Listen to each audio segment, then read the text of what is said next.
চলেই তো যাব, দেখবে অনেক দূর চলে যাব, তখন বুঝবে যে বাড়িতে তো একটা মেয়ে ছিল। এত দূর চলে যাব না, তখন চোখের সামনে দেখতে ইচ্ছা করলেও দেখতে পাবে না, তখন বুঝবে কষ্ট কি। আচ্ছা, এরকম করে কথা বলার কোনো মানে আছে? মায়ের সব কথা ধরতে নেই, মায়ের সব কথা ধরতে নেই। তোর মা তোকে খুব ভালোবাসে। এই পৃথিবীতে যদি কেউ তোকে সব থেকে বেশি ভালোবাসে তোর মা, তোর মা, এটা মনে রাখবি। আর এইসব কথা বলিস না, শুনতে ভালো লাগে না। চলে যাবো চলে যাবো চলে যাবো, কোথায় চলে যাবি আমাদের ছেড়ে? কি বলো তো? না না, আমাদের খারাপ লাগে না, আমাদের কষ্ট হয় না? হ্যাঁ, এই তো আমরা 4 জন মিলে একটা ছোট্ট সংসার ছিল আমার। হ্যাঁ, এখন আমি এসে গেছি না, ওই জন্য হয়তো ভাবছে যে ওর আদরের ভাগটা কমে গেছে। তুলি, তুমি এই বাড়ির মেয়ে ছিলে আর চিরকাল এই বাড়ির মেয়েই থাকবে। বৌমা, এই কথাটা কিন্তু আমি মানতে পারলাম না। হ্যাঁ, তুলি আমার মেয়ে, কিন্তু ও চলে যাবে, কিন্তু তোমাকে আমি মেয়ের মতনই দেখি। হ্যাঁ, তুমি যদি অন্যায় করো তখন তুমি আমার বৌমা হয়ে যাবে, কিন্তু যতক্ষণ না তুমি অন্যায় করছো তুমি কিন্তু আমার মেয়ে। দেখ তুলি, রাগ করিস না তুই, চল আমরা শপিংয়ে যাই। হ্যাঁ, আমার কাছে এখন সেরকম টাকা নেই, ঠিক আছে, আমি তোর বৌদির থেকে একটু ধার নিয়ে নেবো, পরে শোধ করে দেবো। কি তো তা? উফ, হয়েছে এইসব বলে এখন আনন্দটাকে নষ্ট করো না। মা, বলছি যে তাহলে সম্রাটকে আমরা আজকে কনফার্ম করে দিই। তাহলে তাই দাও, তোমরা যখন বলছো। আর শুভ কাজ যত তাড়াতাড়ি হয় ততই তো মঙ্গল। ওই তো আমার ভালো মা, আমার লক্ষ্মী মামা, মিষ্টি মা। ছাড়ো, কতবার বলেছি না ঘামের মধ্যে এরকম ঝাপটাঝাপটি করো না। আমিও বলেছি না, ঘাম হচ্ছে চন্দন, আমার এইসব ঘামটা আমি এসে যায় না। বাবা, এই মেয়েটাকে নিয়ে আমি কি করি আমি নিজেই বুঝতে পারি না।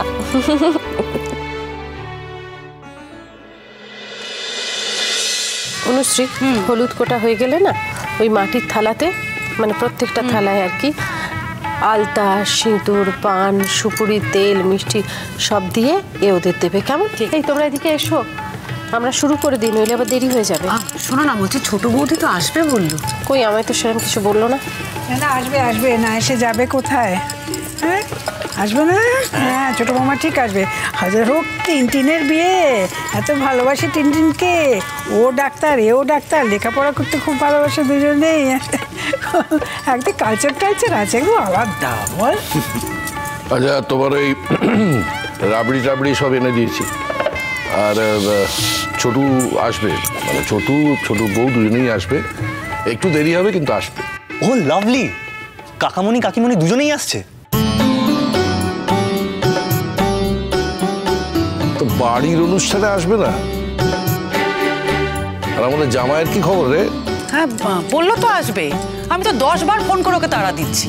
বৌদি ভাইয়ের সঙ্গে তো কথা হয়েছে ফোনে। কি বললো গো লাস্টে তুমি? আমিও ঠিক বুঝিনি কি বলতে চাইছিল, অনেক কথাই বলছিল, তবে এইটুকু বুঝেছি রাত্রিবেলা আসবে এবং এখানে খাবে।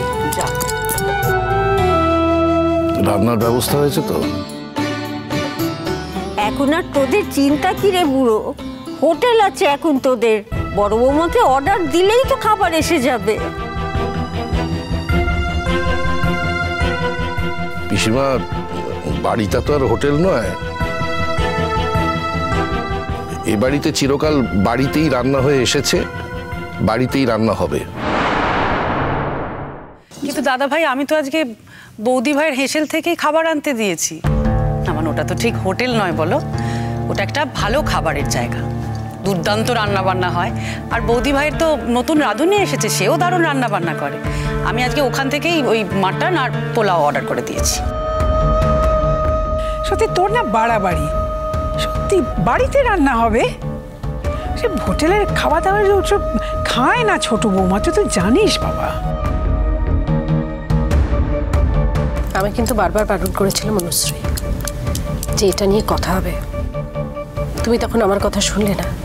কি দরকার ছিল আমাকে বলো তো? তো কথা হওয়াই তো স্বাভাবিক, বাড়িতে একটা অকেশন হচ্ছে, সেখানে হঠাৎ তোমার ওই হোটেল থেকে খাবার আসতে যাবে কেন?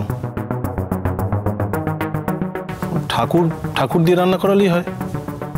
এমন তো নয় আমাদের ঠাকুর দিয়ে রান্না করানোর মতো অবস্থা নেই। আর এই বাড়িতে অকেশন থাকলে তো চিরকাল সেটাই হয়েছে, ঠাকুর এসে রান্না করেছে।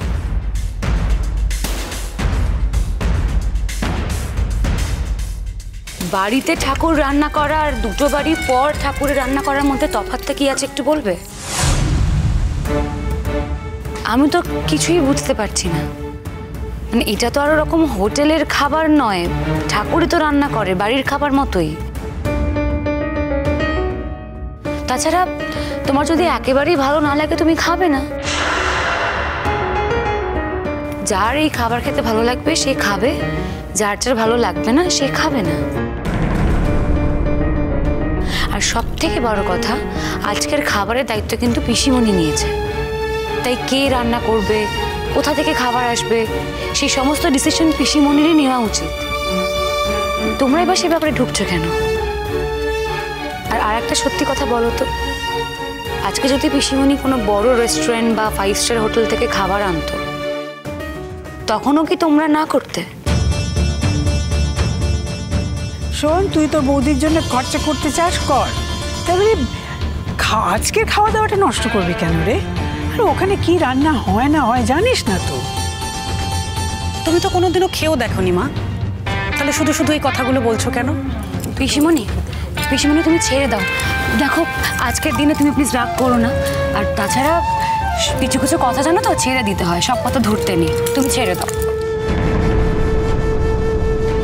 আগে তোদের বাড়িতে কত শান্তি ছিল রে বুড়ো, এখন যেন বাড়িটা কেমন হয়ে গেছে। আমাদের বাড়িতে এখনো শান্তি আছে।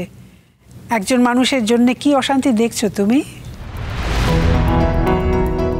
না না, কোজাগরির হোটেল হওয়ার পর থেকে কোজাগরিও কেমন যেন বদলে গেছে।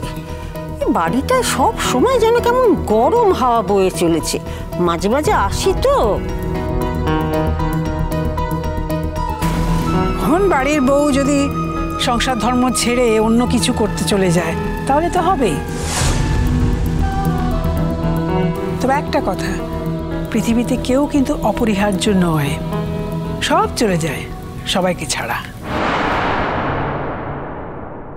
সেটা আমার থেকে কেউ ভালো জানে না। এই পৃথিবীতে কেউই অপরিহার্য নয়, এটা আলাদা করে বলে আমাকে শিক্ষা দেওয়ার কোনো দরকার নেই। এ নিয়ে এত যুক্তিতর্কর দরকার নেই। অনু, অর্ডারটা ক্যান্সেল করে দাও। যদি তাই হয় তাহলে অর্ডারটা ক্যান্সেল করে দে, বাড়িতেই রান্না হোক।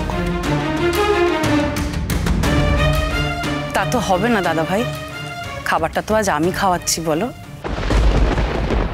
আর মা, বৌদি ভাইয়ের জন্য না টাকা ঢালার মতো আমার কোনো ব্যাপার নেই কিন্তু, কারণ বৌদি ভাই একটা দিনের জন্য একটা পয়সাও আমার থেকে কখনো নেয়।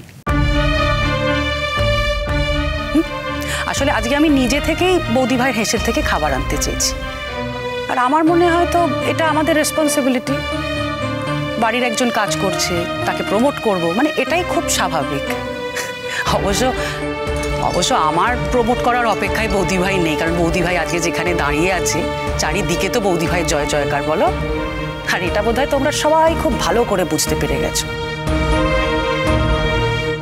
এই যে বাইরের কত লোক বৌদি ভাইয়ের থেকে খাবার নিচ্ছে তাদের বিভিন্ন অকেশনে, মুখে ভাত, বিয়ে বাড়ি, পৈতে, আরো কত কি। কিন্তু তোমরা শুধু নিজেদের বাড়ির বউ বলে এটাকে কিছুতেই মেনে নিতে পারছো না, তাই তো মা? কে রে টিটো, ভুল বললাম কিছু? তবে বাকি সবার কথা আমি মেনে নিলাম। দাদা ভাই তুমি কিন্তু কিছু মনে করো না, মানে আমি কিন্তু তোমার এই অ্যাটিটিউডটা কিছুতেই মেনে নিতে পারছি না। তুই কি চাইছিস? কোজাগরির হেসেল থেকে খাবার আসুক এবং অন্যরা অনেকেই না খেয়ে থাকুক? বুঝলাম না, কে না খেয়ে থাকবে শুনি? ছোটুর বউ তো কিছুতেই বাইরের খাবার খাবে না। না, এটা তো কোনো কথা হলো না দাদা ভাই। ও কোজাগরের হেসেলের খাবার খাবে না, কিন্তু বাইরের অন্য খাবার খাবে। শোনো, খাবে না তো খাবে না, যে বাইরের কোনো খাবার খায় না সে বাইরের থেকে আনা কোনো খাবারই তো খাবে না, মিটে গেল তো।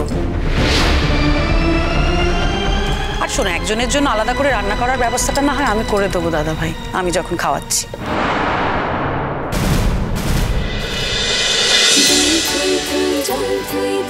ভালোবাসা